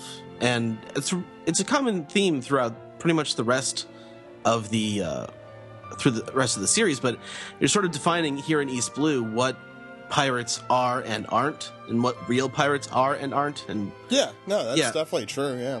Yeah, and I was just sort of struck by how forcefully he made that point, and it really sticks out, and I think it was really effective. Steven. And I think that's something that he sort of got that out of the way in these arcs. Like, you don't really see that. I think that particular struggle, or the themes of the arcs being framed in that way as much later on. Like, it's kind of like, I don't know if it's just Oda kind of figures, okay, I think you have an idea of what it is that the Straw Hats are doing, and the other things it's not so much pirate versus pirate sometimes as it is like over the backdrop of like the fate of a country sort of things, right? That's like with Crocodile. But the thing I think about the Grand Line is that all the pirates who make it to the Grand Line and are successful there are true pirates. They have to have a certain level of skill and power to be able to move basically in the Grand Line. So I think it's also important to establish about Luffy's never-ending belief in himself, I think, is also... that really shines through, I think, very well in the Don Krieg stuff. It's like, look, I'll put my fist through spikes, I don't give a shit, I'm going to take you down. That's something I think that definitely resonates a lot. I think it establishes that part of his character very well, this arc, because he's up against a guy who believes, for some reason, that he's invincible, and he has an army of however many people. Right. But it doesn't make a difference against Luffy's. What did they call it? Not gumption. It was I forgot what Zeph called it. Grit. Grit. Yeah. Grit. Bryan, what? True grit is what I kept thinking when I was reading this. I'm like, where is it? Anyway, Bryan. Ed brought up something. I'm sorry. No, go ahead. Ed mentioned something interesting when he was saying that how it's true pirates who make it to the Grand Line, and it's interesting because Krieg, I always saw Don Krieg as like the ultimate in like the idea of piracy, as in he is underhanded, he is tricky and manipulative. He does it only to win and to conquer, and I guess to plunder. And like the fact that we're dealing with this guy who is self-proclaimed king of the East Blue, or Don of the East Blue, and he's supposedly the most powerful pirate in those seas, who has like I think he had like 5,000 men and like 50 warships. And Luffy, at this point in his adventure, only had like a crew of 2-3 people. Yeah, that's definitely true. And I want to also ask you guys what you think. I think there are two characters here, either in their past or in their future, that are going to be important in this arc, and that's Gin and Zeph. I mean, I was wondering where you think those two fit into the story, either to come or in the past, because we learn a lot about like all the older characters, like Crocus, who we'll talk about a little bit later, and how they fit into the story. I was wondering what you guys thought about Zeph and then Gin, because we know we're going to see him at some point. We just don't know when. Yeah. Well, I mean, we're not expecting Zeph to do anything because he's achieved his dream. Yeah, he's all done. Right. Do you think he was like the cook on some sort of famous pirate ship? Because a lot of people have said that. Well, yeah, maybe. he fits into the kind of the archetype that we see time and time again of like, oh, here's someone who is kind of, you might as well say they're a retiree from the piracy business, and it seems like most of them, it turns out, oh, they knew Roger in some way, or so I've seen a lot of people who were like, oh, maybe he was like the cook on Roger's ship. The cook on Roger's ship has already been mentioned in the Buggy's flashback. Like, that was one of the things Jinx used to threaten Buggy. Is like, hey, don't steal food or else the cook's going to be mad. Yeah, but he's never hinted at that the way that he has, or he's made explicit with others, like with Crocus or... Crocus, he basically says it. Yeah. And he does later say it. Mm-hmm. And then, Crocus just says I was a pirate ship doctor for a time. Yeah, but then he also mentions... but then he says, that...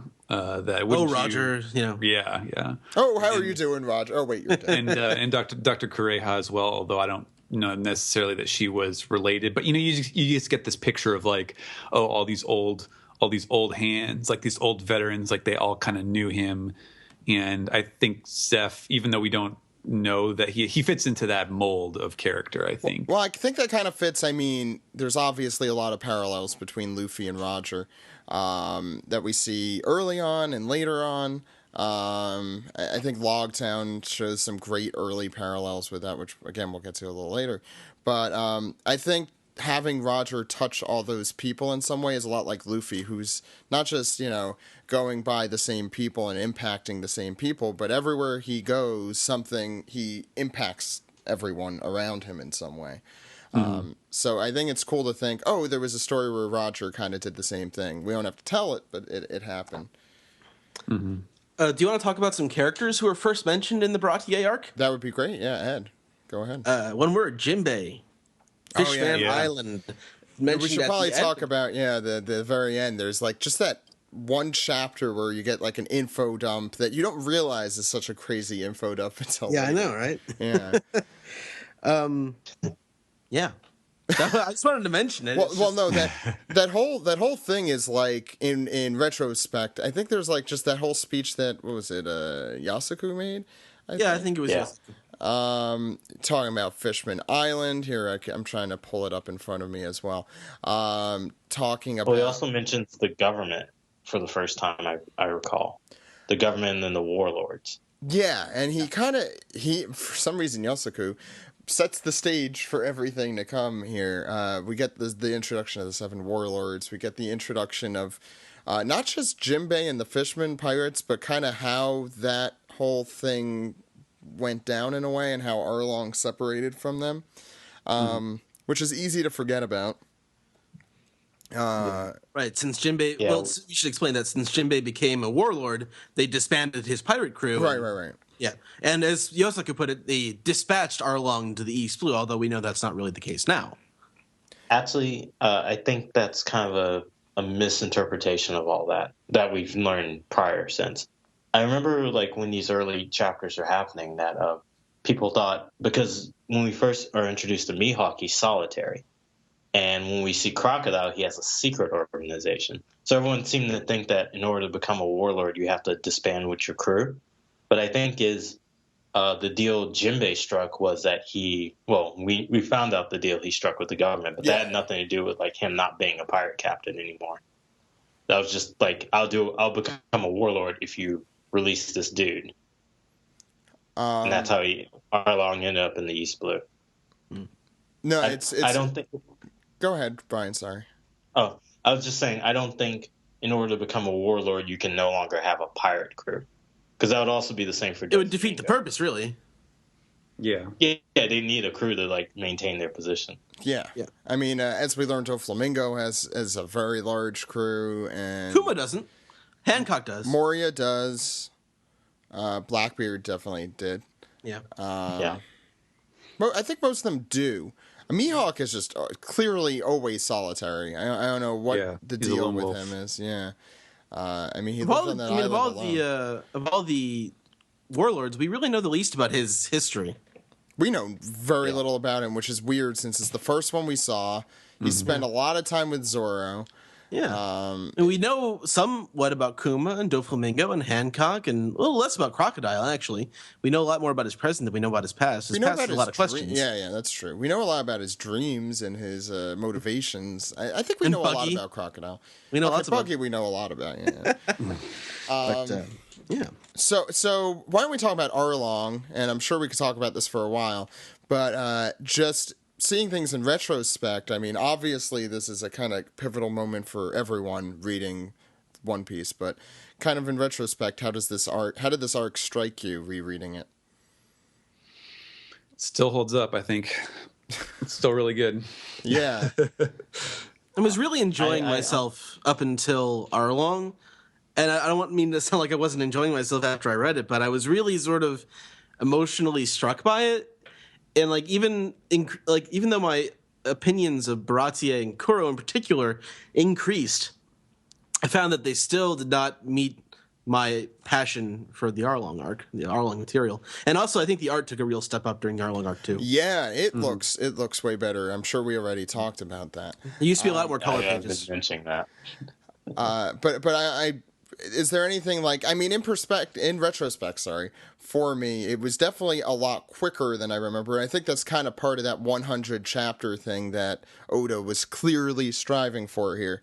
But I think I forgot how this is really the start of a trope that I really hate, that I'm sure we've also mentioned, and that's getting stuck somewhere for Luffy. Yeah. And I forget how long that happened. And it's clearly something Oda started here. It's like, oh, everyone loved the Arlong arc. This is the part they loved about it. Do you want to go? You want to go through a few of the ones that chapters? Do you want to like run off some of the other places he's gotten stuck? We actually just put an editorial out about it if people are curious about reading it. I think Kyle put it out. It's like, oh, this was written for me, because I'm the only one who consistently complains about it. What was it called? Something, I don't remember. I'll find that article at some point. But it's interesting how that started here. Like and the number of ways that Luffy is incapacitated, essentially. Yeah. So what do we have? We have down a garbage chute. It's called In the Belly of the Beast and Other Sticky Situations. Not in Thriller Bark. Oh, in Punk Hazard, he gets stuck down a garbage chute. In Punk Hazard, he also gets stuck in a cage. In Skypiea, he gets swallowed by a snake. Yeah, he also gets a giant ball of gold stuck on his arm. Mm-hmm. Water 7 was terrible with the building. That was just like, screw you guys at that point. Yeah. The building.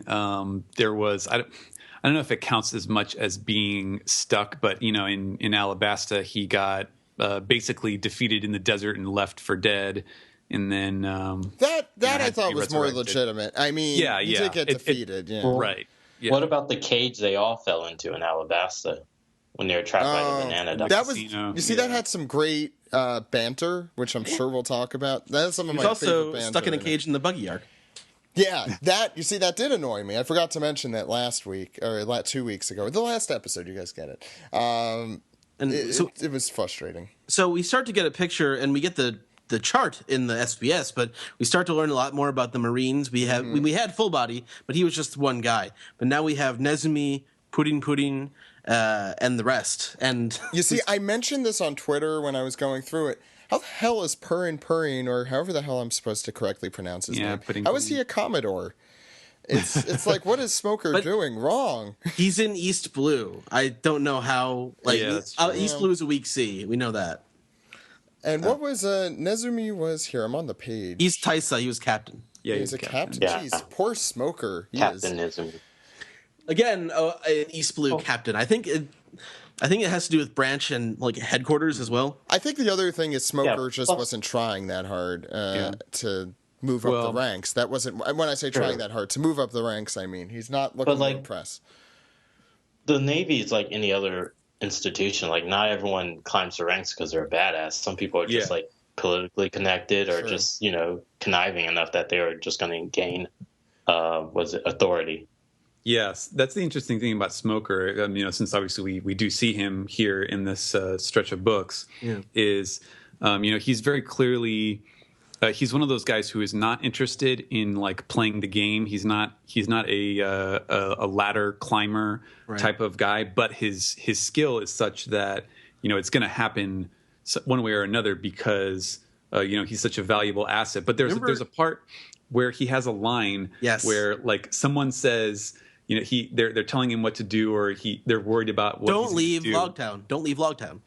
And they're like, but what are the superiors going to say? And he says, wait, here it is. Yeah. The Grand Line is outside your jurisdiction. What will our superiors say?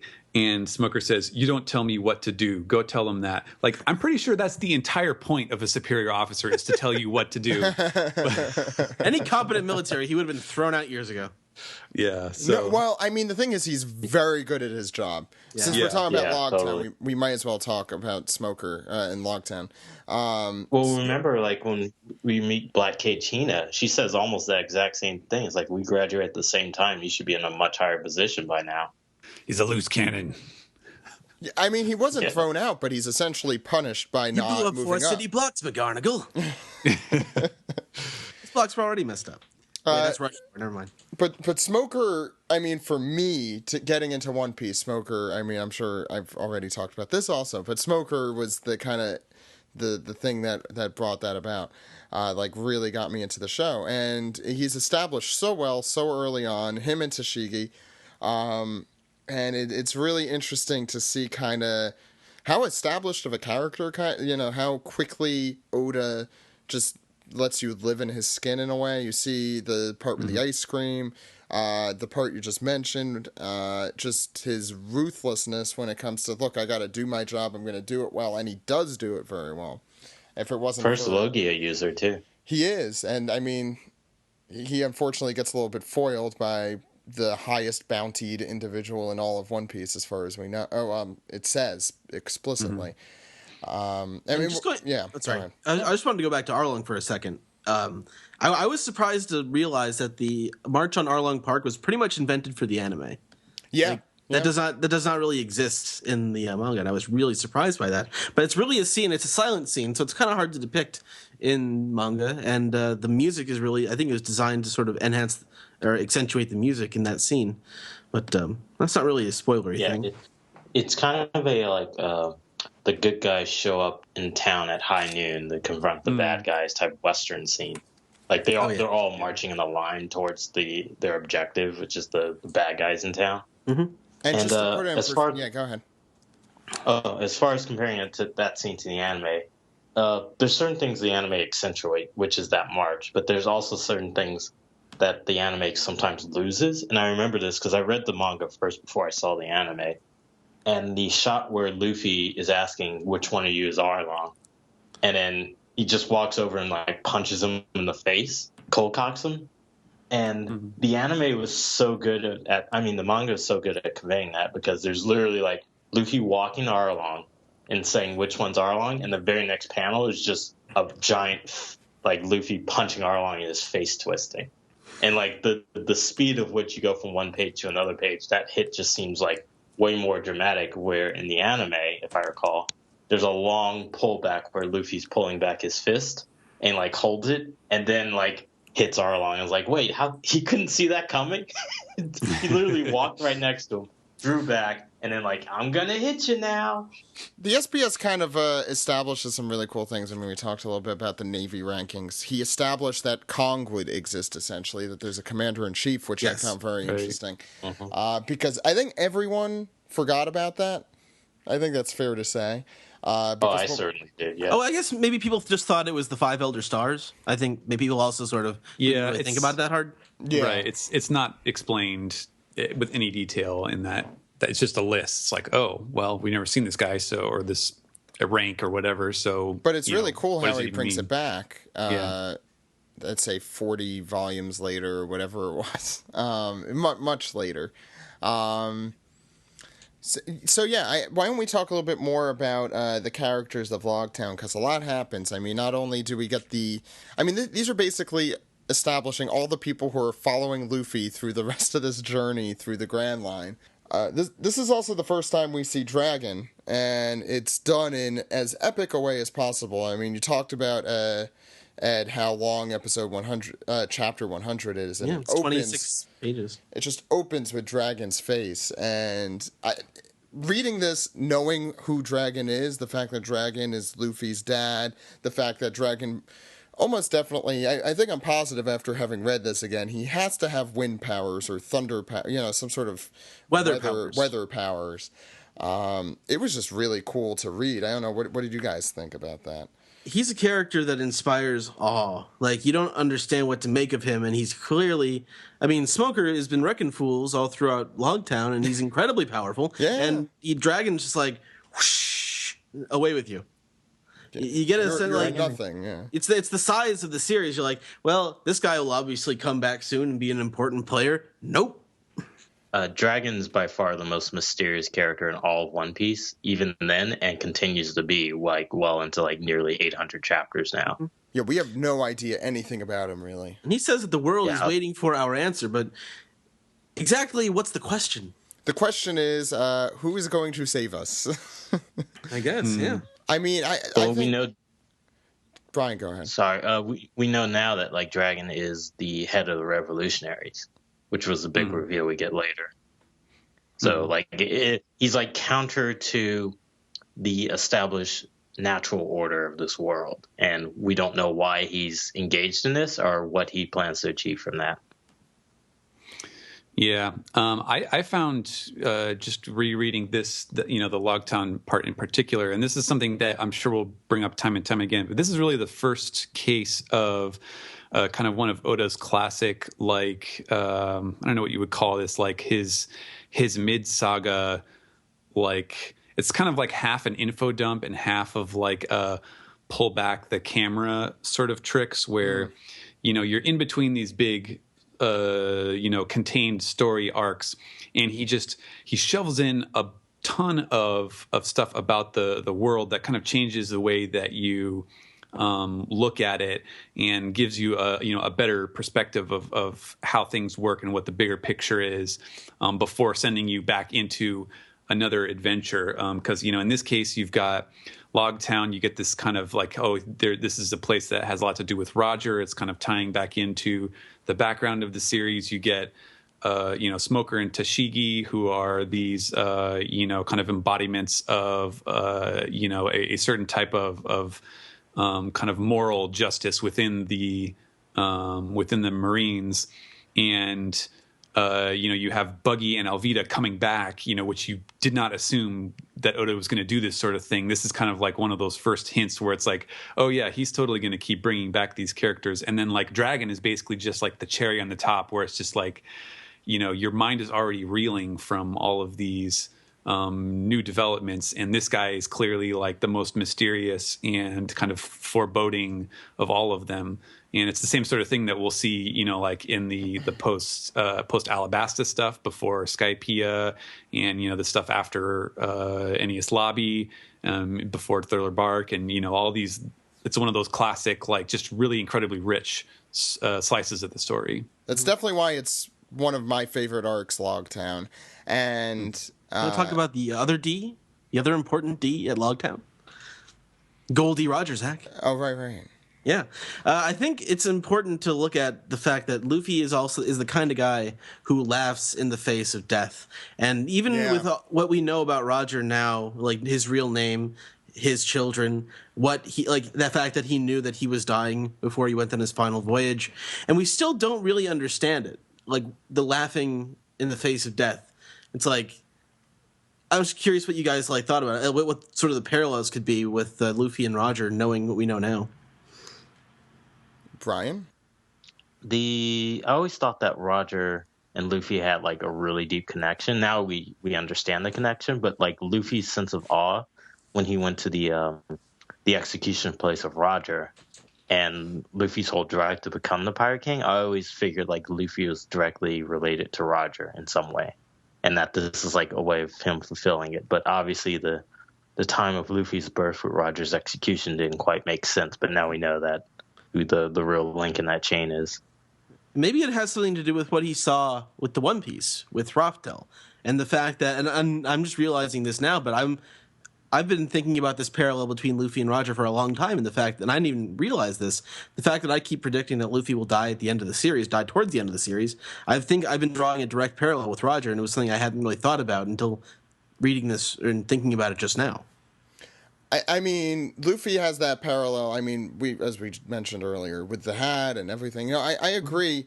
And I think the thing is, the difference will be, I don't think Luffy's going to die like Roger. I don't think he's going to be executed, because I think part of what Luffy's out accidentally doing, I'll say, is that I don't think the world's going to look anything like it does. It already doesn't, but even more so, and anything like it does at the end of the series. I don't think the world government will exist as it does, at least.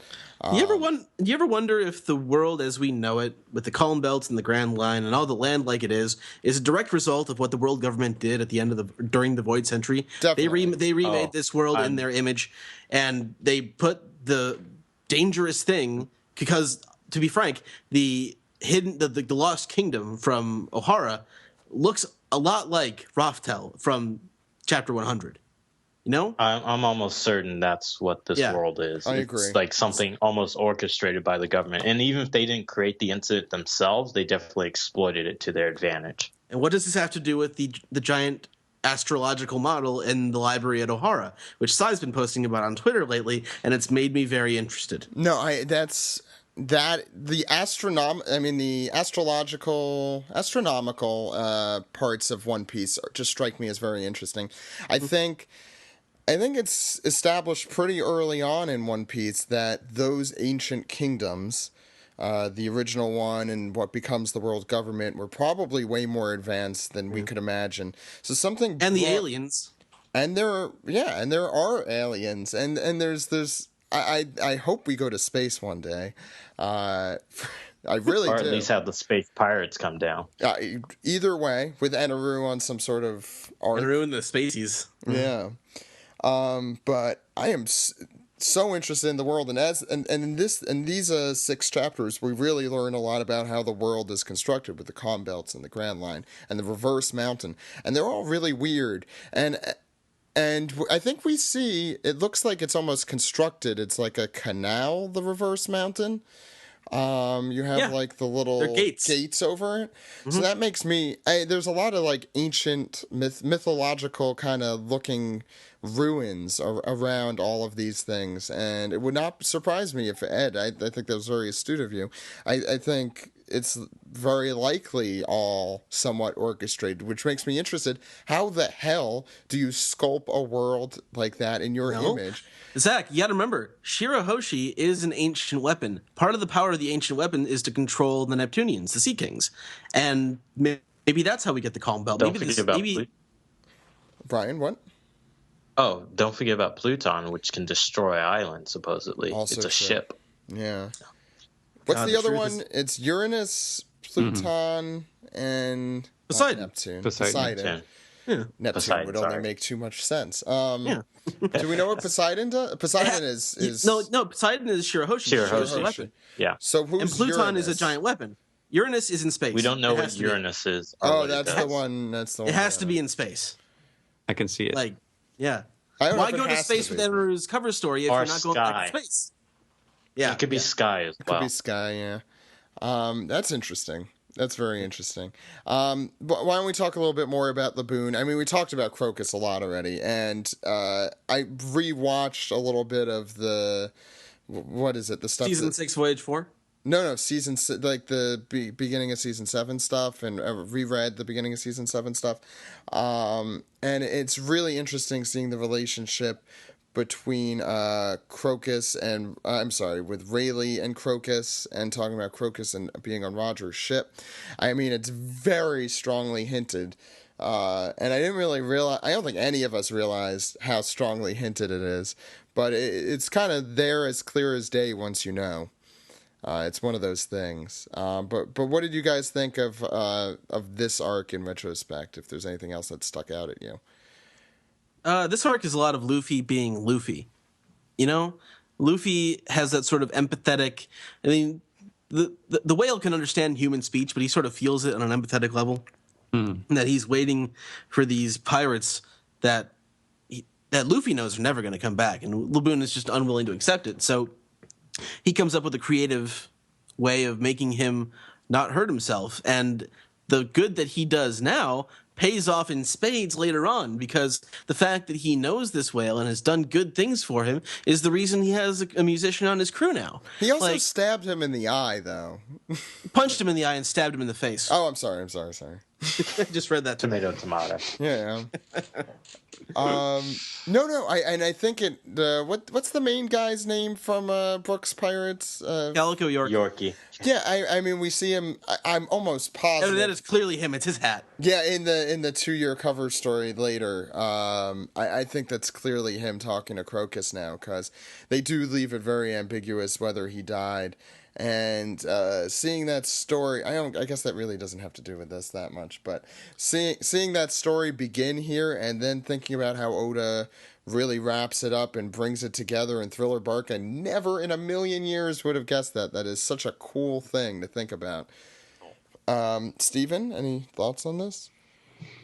I mean, I don't know. You summed it up pretty well. Sorry about that. No, it's fine. Then we get Mr. 9 and Miss Wednesday, and that's a whole topic for next week. Yeah. So I think, Bryan, do you have any final thoughts? The Crocus joke inside the well is by far the best joke in the series. Yeah. And it's funny because it works so much better in the anime. It really does. Yes, I agree. That is one of those moments that are way better in the anime. I think we need to start having a segment just to talk about comedy and gags, because it doesn't really fall in with our plot discussion. And I feel like I need to write down all the gags that happen and just make a list of my favorite ones from all the volumes that we read. Maybe for one of the weeks where we have a little less to talk about, we could talk about gags. Because there's going to be weeks where we only have 3 or 4 volumes to go through, so we could do it then.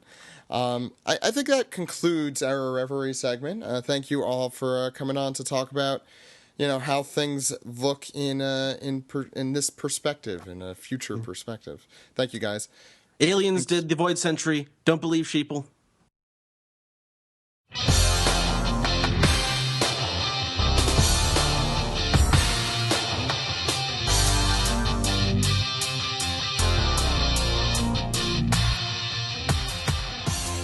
This has been the second episode of the Great One Piece Read Through. Huge thanks to Steven, who had to leave in the middle of the Read Through, the Read Through, whatever we're gonna call it. The read line? The red line. What am I doing? The red line. I ruined the pun by completely saying the wrong thing. I do want to mention that if you want to see these episodes, and actually everything through Baroque Works now on Crunchyroll, it's available in HD now. 1 through 61 is East Blue, and if you want to get ready for the next 2 volumes of this read through, it's 62 through 135, or also the special edition is available in HD there.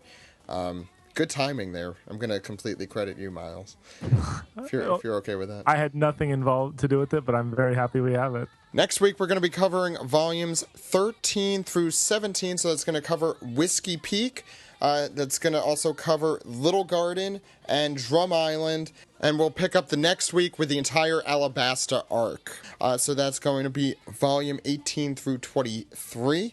And some of my favorite stuff in One Piece is in here, so I'm really excited to get this thing started. Before we round off today, Miles, how can people find you? What do you have going on over at Crunchyroll? So you can find me at most major conventions in North America, but the easiest way to reach me in a hurry is on Twitter. You can find me at MilesExpress39. That's MilesExpress999, all one word. Cool. Bryan, where can people find you? I'm still directing on Teen Titans Season 3.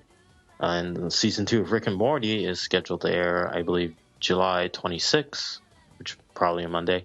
And you can find me on Twitter at Dark King Zoro, all one word, or Banendorf on DeviantArt. And that's all I have to plug, and that's all I got to say.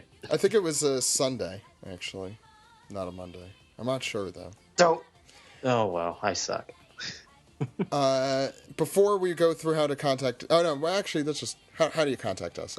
Well, Zach, first, thank you to Steven, who wasn't able to be on the segment, but he is Translatosaurus on Twitter. You are Zach_Logan on Twitter. I'm Edward DeFestizio on Twitter. But as for the podcast, you can go to OnePiecePodcast.com, Twitter.com, YouTube.com, and Facebook.com/OnePiecePodcast. OnePiecePodcast@gmail.com is our email address. One Piece Podcast is our Skype name. OnePiecePodcast.tumblr.com for news updates and funny pictures. Let's see. SoundCloud, iTunes. Yeah, that's right. Yeah, you can subscribe on SoundCloud. You can subscribe on the Stitcher Smart Radio app. Subscribe, rate, and review on iTunes, or call us on our phone number. Zach? And that phone number is 347-497-MAJI. Maji. That phone number again is 347-497-6254. Call anytime. Time. With your questions, comments, and theories. About aliens. About aliens, exclusively. Next week, we're going to have the Dude joining us for his first episode of the Read-Through. We're happy about that. We're also going to have the editor of the volumes, barring any changes, Urian Brown, who is currently the editor of Weekly Shonen Jump, but he actually edited, I think, exactly volumes 13 through 18 at Viz. So we're looking forward to having him on and hearing what went behind the editing process at that time, which is some time ago, I think, at this point. We have a lot of other really cool guests coming in the next few weeks, including former editor Jason Thompson, Alexi Kirsch. Bryan will be back, of course. Miles will be back, I think a little while from now, but he'll be back. And a lot more. So stay tuned. We're going to be doing these every Thursday from now on. That was our only break last week. We're going to be going through the end of August, doing every single volume of One Piece that is currently available. So please, loving every minute of it. Please join us. Please hashtag OPReadthrough. If you're reading along, take pictures. You guys have been great with it.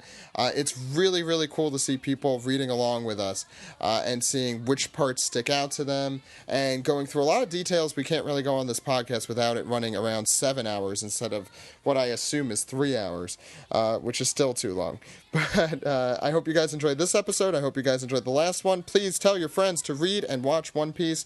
And for the One Piece podcast, my name is Zach. My name is Ed. We'll see you next week, everyone. Goodbye. Bye-bye.